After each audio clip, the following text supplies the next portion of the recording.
Assalamualaikum warahmatullahi wabarakatuh. Halo rekan-rekan mahasiswa Teknik Sipil Universitas Muhammadiyah Yogyakarta. Kembali lagi bersama saya Guntur Nugroho pada mata kuliah Statika. Kali ini kita akan membahas tentang konstruksi rangka batang yang akan kita hitung gaya-gayanya dengan menggunakan metode Ritter. Contoh soal yang kita gunakan pada pembahasan kali ini adalah sebuah truss. Teman-teman bisa melihat di sini. Ada truss dua dimensi di sumbu X dan juga sumbu Y, di mana truss ini menahan beban dari beban titik yang ada di posisi join A, kemudian join F, kemudian join G, kemudian join H, dan juga join B. Nah, truss ini ditumpu dengan tumpuan sederhana di ujung A ini menggunakan tumpuan sendi, kemudian ujung B-nya menggunakan tumpuan roll. Jaraknya kita buat seragam agar mudah untuk proses latihan, yaitu antara join A, kemudian C, D, E, kemudian sampai kepada titik B, masing-masing adalah 1 meter. Nah, kemudian ini tingginya juga yang ada di sebelah kanan ini bisa kita lihat. Ini tingginya adalah masing-masing 1 meter. Jadi dari titik B vertikal ke titik H ini 1 meter, kemudian sampai ke titik puncak yaitu titik G, itu juga berjarak 1 meter.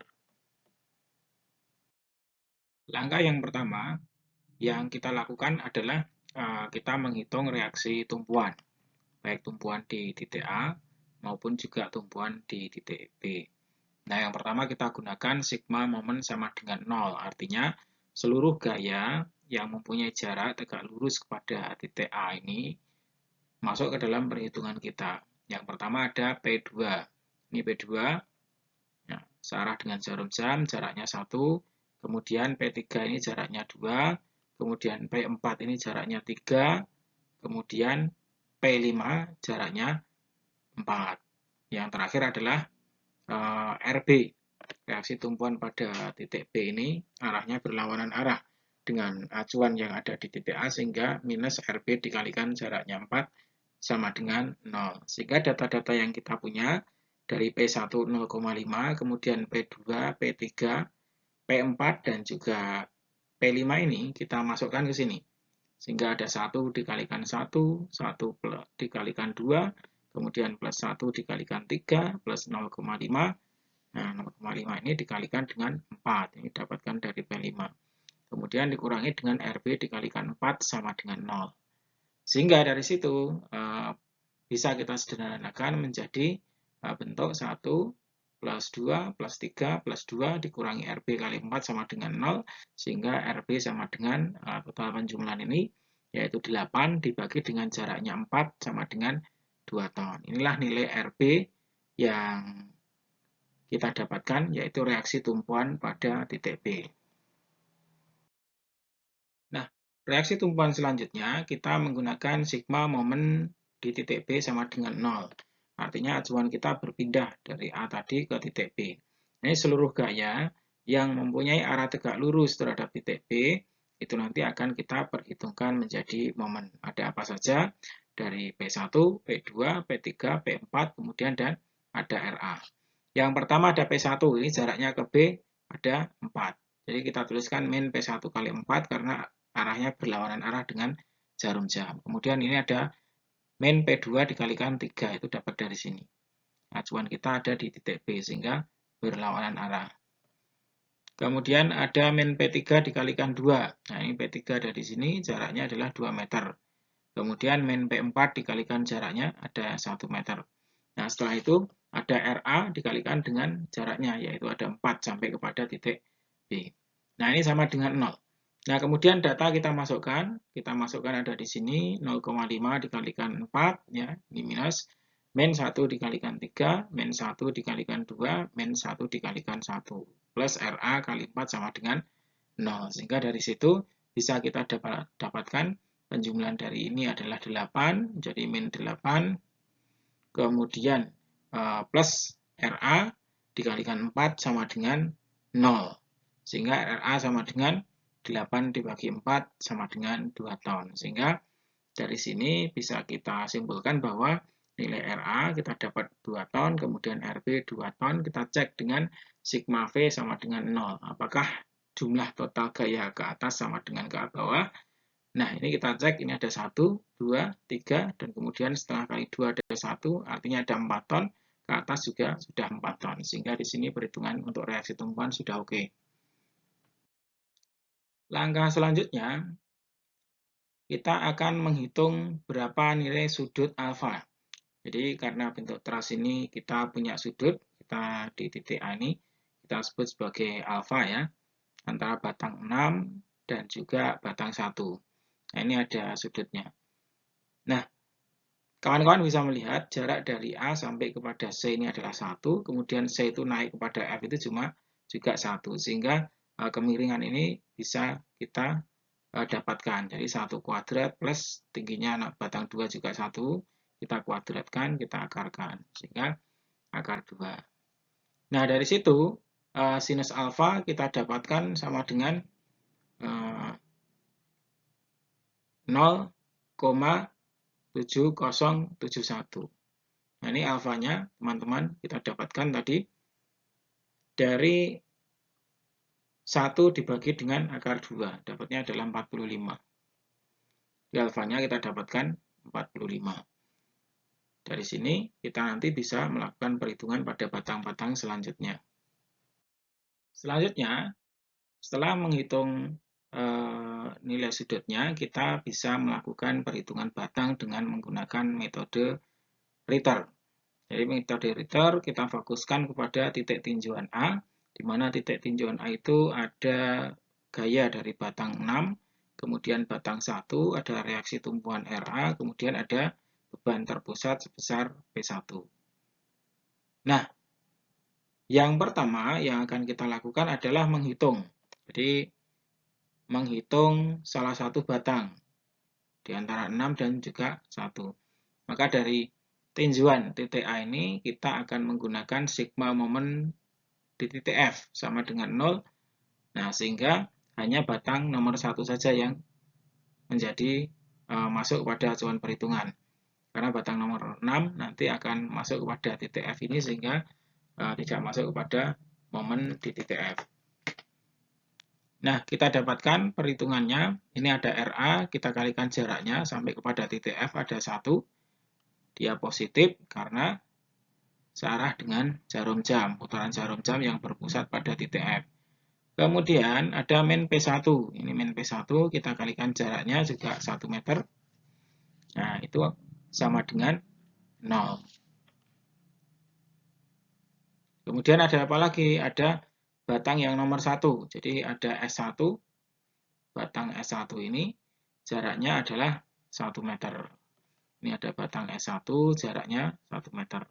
Sehingga setelah kita dapatkan nilainya, kita masukkan RA sama dengan 2, kemudian P1 sama dengan 0,5. Nah, ini S1 dikalikan dengan jaraknya 1 sama dengan 0. Sehingga dari sini, teman-teman bisa mendapatkan angka bahwa batang S1 itu nilainya adalah 1,5 ton. Jadi kita sudah bisa mendapatkan nilai pada gaya batang 1. Selanjutnya, kita akan mencari nilai dari batang S6 dengan cara pada titik tinjauan A ini kita akan menggunakan sigma momen di titik C sama dengan 0. Sehingga nanti batang 6 ini bisa kita dapatkan. Nah, batang yang ke-6 ini karena arahnya itu belum sejajar sumbu X dan juga sumbu Y, maka kawan-kawan menguraikan dulu. Ini arahnya sumbu X, arahnya sumbu Y, kemudian yang ini adalah sumbu X. Nah, untuk sumbu Y itu ada S6 sin alfa, kemudian sumbu X-nya adalah S6 cos alfa. Nah, dari sini teman-teman bisa melakukan perhitungan dengan acuan titik C itu sebagai pusat momennya.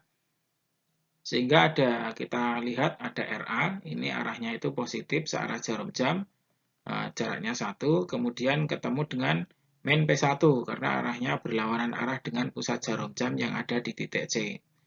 Jaraknya juga 1, jadi min P1 dikalikan 1, kemudian ada S6 sinus alfa. Jadi S6 sinus alfa ke atas ini.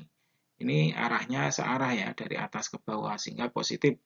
Plus S6 sin alfa dikalikan jaraknya 1 sama dengan 0. Data yang kita dapatkan ada RA nilainya sama dengan 2, kemudian P1 ada 0,5. Nah, di sini sinus alfa sudah kita dapatkan angkanya 0,7071. Nah, ini kita kalikan 1 sama dengan 0, sehingga S6 bisa kita dapatkan ada min 1,5 dibagi dengan 0,7071. Dapatnya adalah minus 2,12 ton. Artinya batang nomor 6 ini posisinya tertekan karena kita dapatkan perhitungan dia minus.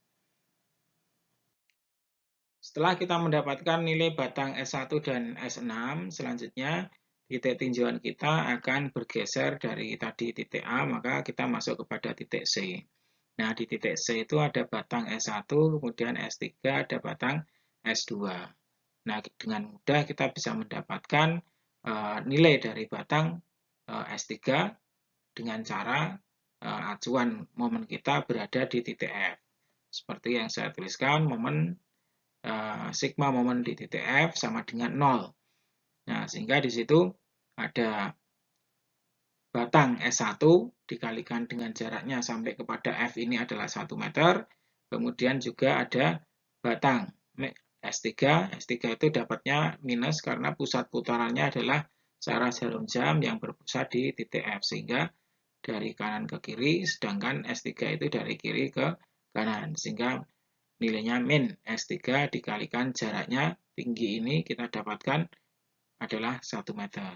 Sehingga S1 dikalikan 1, kemudian S3 minus S3 dikalikan 1 sama dengan 0. Sehingga S1 sama dengan nilai yang S1 sudah kita ketahui ya, 1,5.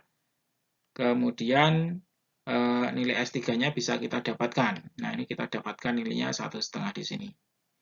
Nah, kemudian setelah itu untuk mencari S2, kita bisa menggunakan sigma momen di titik D sama dengan 0. Sehingga gaya yang ada di acuan C ini bisa kita dapatkan nilainya. Ada S2, sehingga bisa kita dapatkan S2 dikalikan dengan 1 sama dengan 0. 1 itu jaraknya adalah dari titik C sampai kepada D. Maka S2 nilainya adalah 0. Inilah batang yang sudah kita cari, yaitu S2 dan juga S3. Kalau S2 yang vertikal dapatnya 0, kemudian S3-nya 1,5. Selanjutnya, setelah kita mendapatkan data gaya batang S1, kemudian S2, S3, dan juga S6, maka kita selanjutnya bisa mencari dan bergeser ke kanan, yaitu mencari batang nomor 7 dan juga batang nomor 10, dengan cara menjadikan titik acuan kita itu pusatnya ada di F. Nah, di F ini ada batang 6, kemudian ada batang 2, kemudian ada batang 10, dan juga batang 7. Nah, untuk gaya-gaya yang tidak sejajar dengan sumbu X dan sumbu Y dapat kita uraikan terlebih dahulu. Misalkan di sini ada S6, kita uraikan ke S6 arah X, ini S6 arah Y. Kemudian di situ ada S10 ya.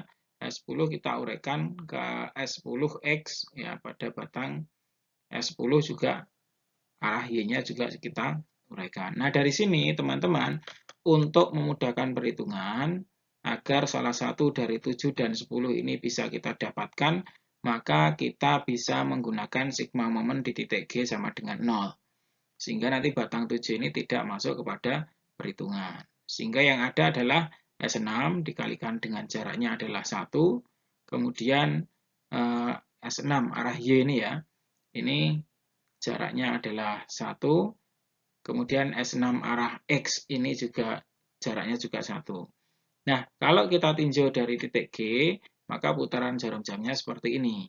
Sehingga untuk S6X itu positif, kemudian kita kalikan jaraknya 1, S6Y itu negatif, kita kalikan jaraknya 1. Kemudian setelah itu ada S10 arah Y. Jadi S10 arah Y itu juga negatif, kita kalikan jaraknya 1, kemudian S10 arah X itu juga negatif, kita kalikan dengan jaraknya 1, kemudian ada S2 ya. S2 ini jaraknya juga 1 meter ke sini, tetap negatif. Kemudian ada P2, nah P2 juga berlawanan arah, negatif ya, min P2 dikalikan dengan 1 sama dengan 0. Nah, kemudian dari situ kawan-kawan bisa memasukkan bahwa S6X ya, S6X itu merupakan fungsi dari S6 cos alfa, alfanya 45. Sehingga kita tuliskan di situ. Kemudian S6Y fungsi dari S6 sinus alfa, alfanya 45. Begitu juga yang S10 ini juga kita masukkan. Sinus alfa, kemudian cos alfanya 45. Dan P2-nya juga kita masukkan nilainya 1 sama dengan 0. Sehingga kalau ini kita sederhanakan, kawan-kawan, itu kita dapatkan angka-angka yang bisa kita sederhanakan karena pada baris yang pertama ini dalam kurung, kemudian pada baris yang kedua ini nilainya bisa saling menghilangkan. Sehingga tinggal minus S10 kali 0,7071 kali 1 dikurangi dengan 0, dikurangi dengan 1 sama dengan 0. Sehingga S10 bisa kita dapatkan sama dengan min 1 dibagi 1,414, yaitu min 0,7071 ton. Nah, ini S10 ini dapatnya nilainya minus, sehingga dia menjadi batang yang tertekan. Selanjutnya, setelah kita menggunakan titik G sebagai acuan, maka kita akan berpindah kepada titik D. Tujuannya apa? Untuk mencari nilai batang nomor 7. Sehingga kalau titik D sebagai titik acuan kita, ya, gaya tetap di tinjauan kita tetap di F, kemudian momennya kita arahkan kepada titik D, sehingga batang nomor 10 tidak masuk kepada perhitungan. Nah, dari sini kita bisa dapatkan ada min S6 dikalikan X. Min S6X dikalikan jaraknya 1, dia negatif ya.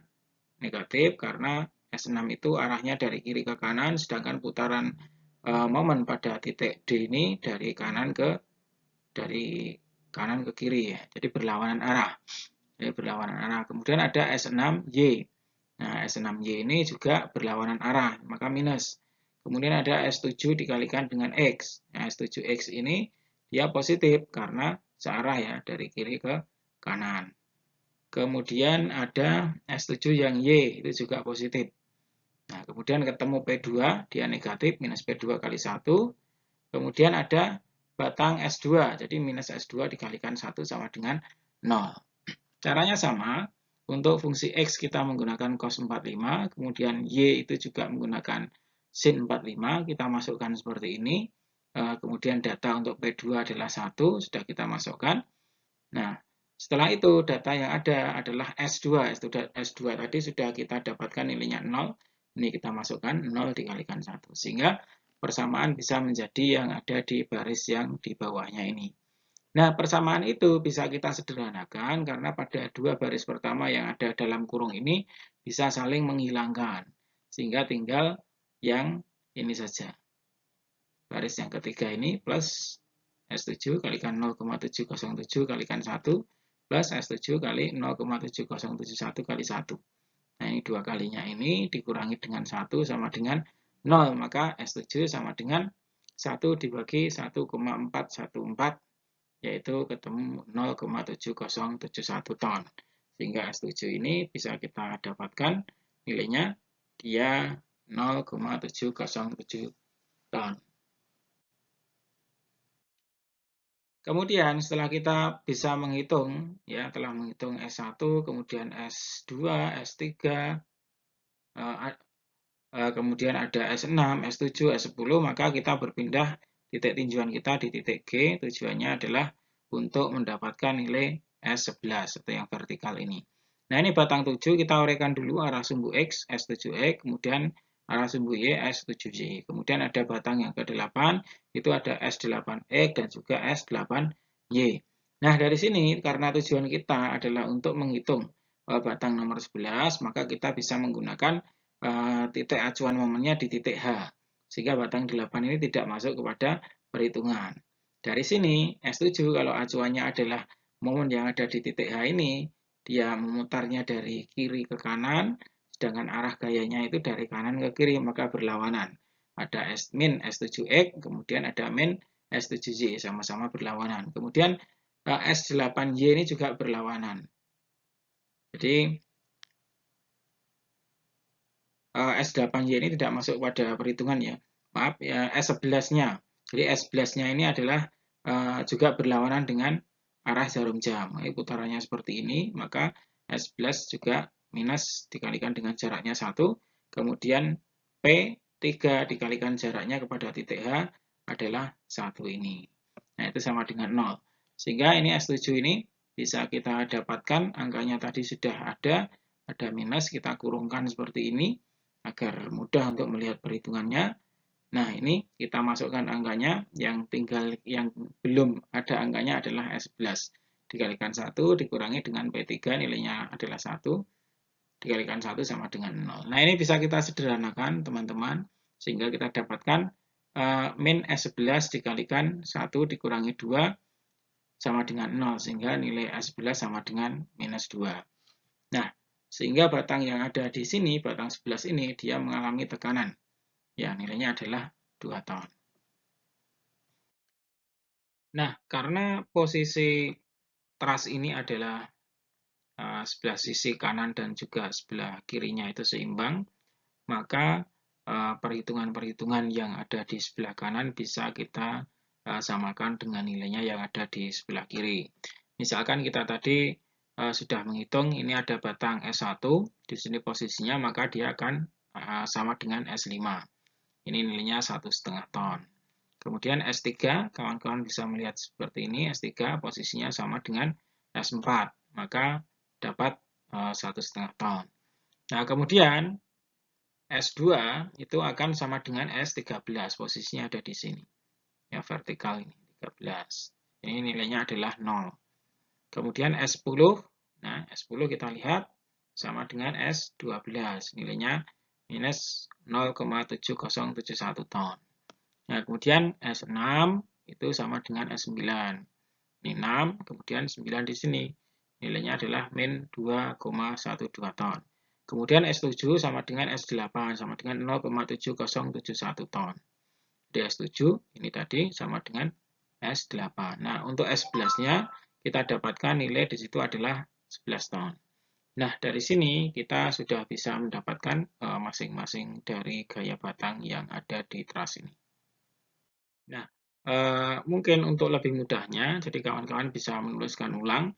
Itu nanti ada batang, kemudian ada keterangan apakah dia tarik atau dia tekan, itu disesuaikan data yang mendapatkan hasil positif, kita tuliskan di tarik, kemudian yang negatif kita tuliskan di tekan, seperti ini.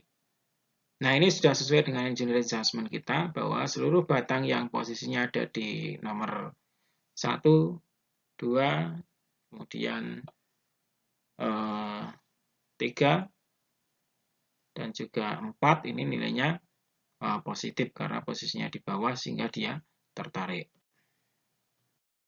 Demikian rekan-rekan mahasiswa Teknik Sipil Universitas Muhammadiyah Yogyakarta, pembelajaran kita melalui pertemuan maya yang asinkronus ya, tidak melalui tatap maya yang ada di MyClass, tapi kita sampaikan di video tutorial ini.